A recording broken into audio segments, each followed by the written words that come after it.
I think that somehow this crisis is an opportunity to look at things differently and to have major changes in the African continent.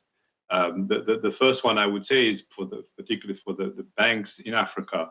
I think this is an opportunity for them to review their cost bases and their operating models. We have to keep in mind that they still have the highest cost to asset ratios in the world, right?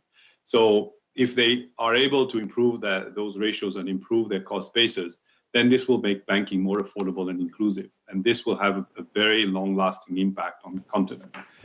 One of the points I would also mention that is also linked to this cost base to a certain extent is that there's large opportunities that are provided by the digital transformation of the economies and also by the rapid urbanization of the continent. So when we look at both urbanization and digital transformation, that can have an impact on the way financial institutions operate in the continent, and this can be a game changer for them. They will have the ability to serve better the low-income households, the smaller firms that can actually benefit much more from the advances in mobile money, in fintech services, online banking. So all this you could see a shift in the type of business models that the banks have and the financial institutions have. And I really want to include the non-bank financial institutions in this conversation in the medium term, and this could have a very large impact on the continent.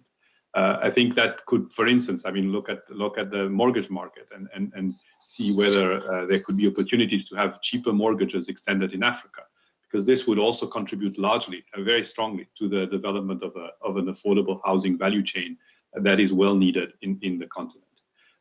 Another bright spot that I also want to mention is related to the question of trade, with the opportunities that come from the African Continental Free Trade Area Agreement. And even if this will not happen overnight, it's really going in a direction that will improve trade across the region.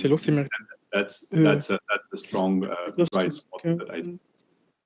Sorry, in terms. Maybe just to close, I just want to say that my last point I would add is that really the acceleration of the digital economy in Africa for me is a game changer.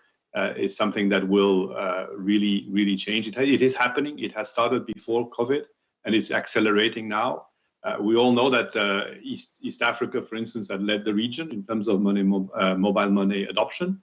But the other regions in the continent are also catching up. If we look at countries like Senegal, Mali, and Burkina Faso, mobile money penetration rose from single digits to over 27% in 3 years. So there's a real momentum there, and things are changing. And this is something that gives me a lot of optimism.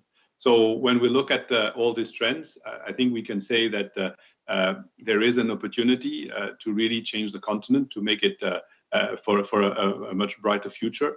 And one of the key points that I want to say, I kept it for last, but definitely not least, it's I think one of the most important points. Africa has a huge opportunity in giving better access to the markets and to the economic activities to women. It's still the continent where women are participating the least in the economies. And if this opportunity is really unlocked, this will be the brightest future that Africa can have.